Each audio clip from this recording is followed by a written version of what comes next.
Hello guys, meron akong hinog na saging. Babalatan ko po siya, tas i-slice.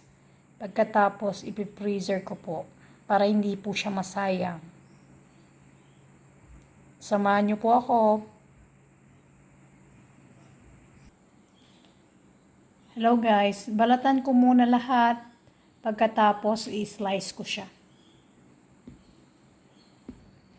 Hello guys, nakakalahati na po ako. Malapit ko na po siyang matapos. After ng isang bowl, meron na naman po ako. Isang bowl. Hello guys, nabalatan ko na po siya lahat. So, the next is, i-slice ko na po siya. Ito po pala yung binalatan ko. Bali 2 bowls po siya. So, yan po. I-slice ko po siya. And after that, ilalagay ko siya sa plastic. So guys, tapos ko na po siyang in-slice. Yan po siya lahat.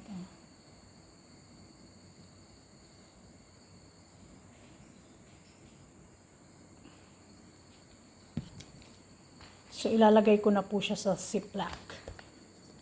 Ito. So, ito po siya guys.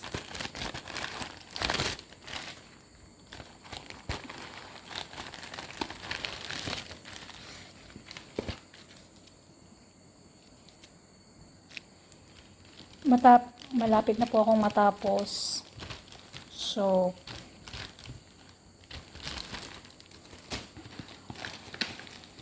nilalagay ko po siya sa Ziploc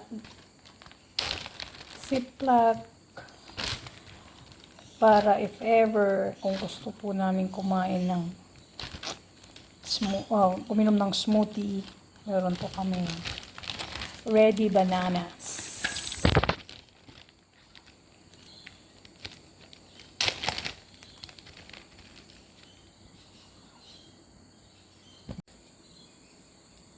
So, ito na po yung banana na in-slice ko guys.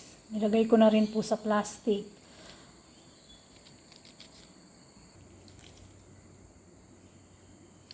So guys, ito na po, nailagay ko na po siya sa plastic.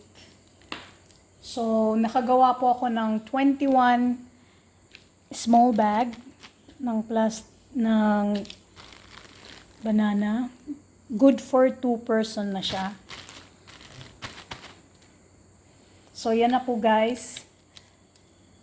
Ripe banana. In-slice ko siya para hindi po siya masayang.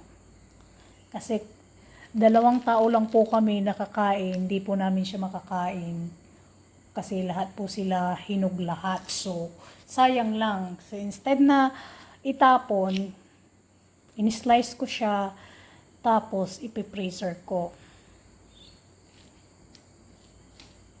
Tapos, gagamitin na lang po namin siya for kung gusto naming gumawa ng smoothie, banana smoothie, or banana cake, pwede siya.